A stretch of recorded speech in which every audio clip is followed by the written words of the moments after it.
une personne qui n'est pas étrangère à vous. Lorsque nous disons Pasteur David, c'est un mot, c'est un nom qui laisse personne indifférent. La dernière fois, nous nous sommes séparés en de mauvais thèmes. Mais aujourd'hui, nous allons encore recevoir, à la demande cette fois-ci, du couple Kwasi, le pasteur David. Qu'est-ce qu'ils veulent nous raconter? Quelle est la suite de l'histoire? Je voudrais tout de suite que nous recevons ici et maintenant le couple Kwasi sous vos applaudissements.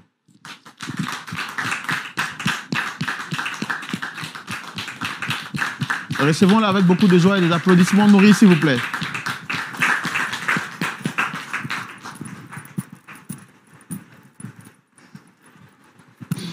Monsieur Kwasi, oui. Vous êtes un habitué de la maison. Oui, finalement. C'est votre maison. Et le plaisir est pour moi de vous recevoir pour la 3e fois sur ce plateau. On dirait que, point d'accord, c'est vous. Ouais, bon, je me sens à la maison. Hein. On se sent à la maison. Après 3 passages, je pense que je suis un habitué de la maison et de tous ceux qui sont ici. Alors, très chers téléspectateurs, je l'ai dit, il n'est plus à présenter. Il s'agit du couple Kwasi. Nous les avons reçus ici pour la toute première fois dans l'histoire qui les opposait au pasteur David par rapport à la montre d'une valeur de 40 millions. Vous avez suivi la première édition, la 2e édition. Permettez-moi de faire donc juste un petit rappel pour ceux qui découvrent ce numéro pour la toute première fois. Le couple Kwasi ici présent, il y a quelque temps de cela, était passé ici solliciter donc l'aide de Point d'accord pour les aider à trouver une solution avec le pasteur David.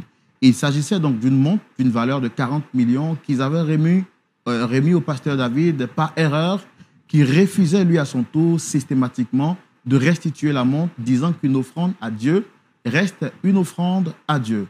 Après supplication du pasteur Koumou et la demande de tout le monde, le pasteur David est resté systématiquement sur sa position, refusant de donner la montre au couple Kwasi. Quelque temps plus tard, le couple Kwasi a perdu, monsieur Kwasi plutôt a perdu son emploi. Et le pasteur David leur demandait une prière spéciale pour que les choses se restituent et que les choses repartent sur de bons trains. C'est donc à la suite de cette histoire que nous nous sommes séparés dans de mauvais thèmes. Et aujourd'hui, nous retrouvons le couple Kwasi avec beaucoup de joie. Qu'est-ce qu'ils veulent partager avec nous aujourd'hui? Quelle est la suite de l'histoire? Je pense qu'on va la découvrir ensemble.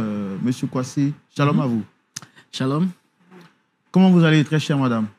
Je vais très bien, par la grâce de Dieu. Vous avez le sourire aujourd'hui qui pointe à l'horizon. Oui, ça c'est vrai. Est-ce que cela nous annonce de bonnes nouvelles ou c'est parce que vous avez simplement la foi que les bonnes choses arrivent?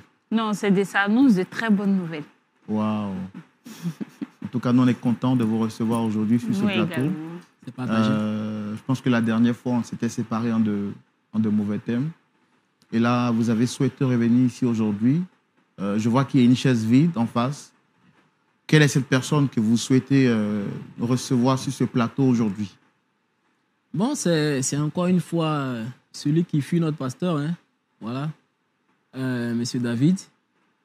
Je pense que avec tout ce parcours qu'on a eu, dont tout le monde a été témoin finalement, il était bon qu'à un certain moment, on puisse aller dans le sens de la paix, de l'apaisement. D'autant plus que ce qui nous opposait, ce qui causait vraiment le gros problème entre nous, Dieu est en train de restaurer, pour ne pas dire que Dieu a complètement restauré la situation. C'est la raison pour laquelle nous, on a décidé de venir aujourd'hui spontanément. Non seulement venir rendre témoignage, rendre grâce à Dieu, mais aussi permettre à ce monsieur-là, qui fut serviteur de Dieu, de pouvoir passer à une autre étape, lui donner l'occasion vraiment de recevoir notre pardon et que lui aussi il puisse avancer, voilà, dans sa vie. Alors, vous l'avez dit tout à l'heure, Dieu a agi spontanément et Dieu est en train d'apporter une restauration dans votre vie. Pour savoir de quoi il s'agit exactement et de quelle restauration vous parlez, nous allons le faire tout de suite dans notre rubrique, le grand déballage. Alors, pasteur, autant pour moi, monsieur Kwasi, c'est un nom vraiment qui est vraiment resté dans mon esprit. Vous pouvez le comprendre, hein? Oui, tout à fait. Voilà. Donc, tout à l'heure, vous avez dit que Dieu vous a apporté une restauration. Vous avez la parole, je vais savoir de quoi est-ce qu'il s'agit exactement. Mais depuis la dernière fois jusqu'à aujourd'hui, après la dernière émission, après votre dernier passage, comment est-ce que vous avez vécu la situation? Bon, vous le disiez tout à l'heure, hein, ça fait la 3e fois qu'on est là. Voilà, la toute première fois, on s'est séparés en de très mauvais termes. On ne s'est pas entendu du tout. Le pasteur David, il est resté vraiment sur sa position. Lors de la 2e émission, il est venu avec la montre en question. Après tout le parcours qu'il a expliqué, la montre a été endommagée. Dieu merci, au cours de l'émission, on a eu l'occasion de rentrer en possession de cette montre et de pouvoir voir un peu de quoi il s'agissait.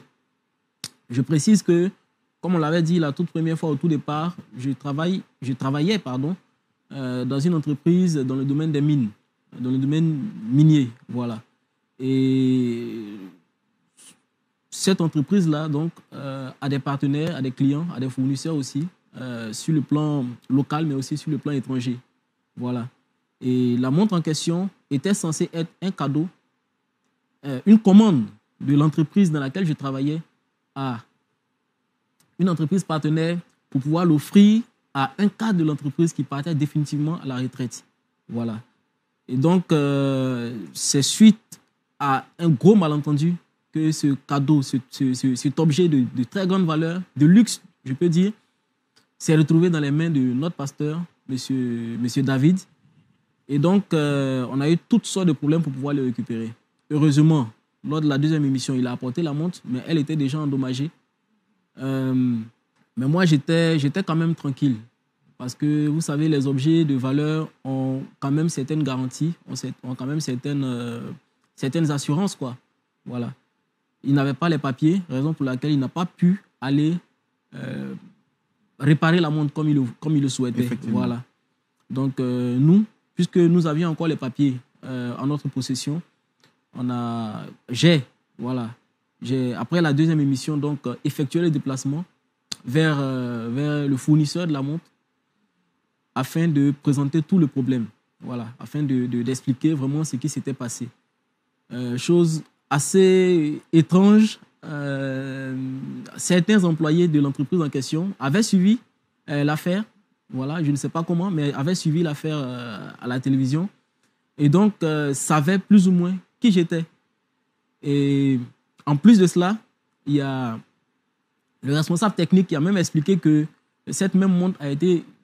Ils ont vu cette montre, voilà, un individu venir avec, mais qui n'avait pas les documents prouvant que l'objet lui appartenait. Donc, la montre n'avait pas pu être réglée ou réparée. Ils n'ont même pas accepté même de la toucher. Donc, ils m'ont reconnu, ils ont reconnu l'objet de valeur. Et puis, avec beaucoup de gentillesse, vraiment, je voudrais vraiment leur dire merci parce qu'ils ont été vraiment formidables. Wow. Ils ont accepté de remplacer tout simplement l'objet, par un autre, exactement pareil, avec les mêmes caractéristiques, les mêmes personnalisations, qui avaient fait qu'il avait coûté aussi cher la première fois. Donc, c'est comme ça que nous, on a pu entrer en possession finalement de ce que l'entreprise nous demandait, même si c'était avec 2 mois de retard. On a pu aller auprès de mon ancien employeur qui m'avait donc normalement mis à la porte et qui avait même des poursuites qui pendaient au-dessus de ma tête. Et j'ai pu régler le problème avec eux. Ils ont donc laissé tomber tout ce qu'il y avait comme poursuite à mon égard.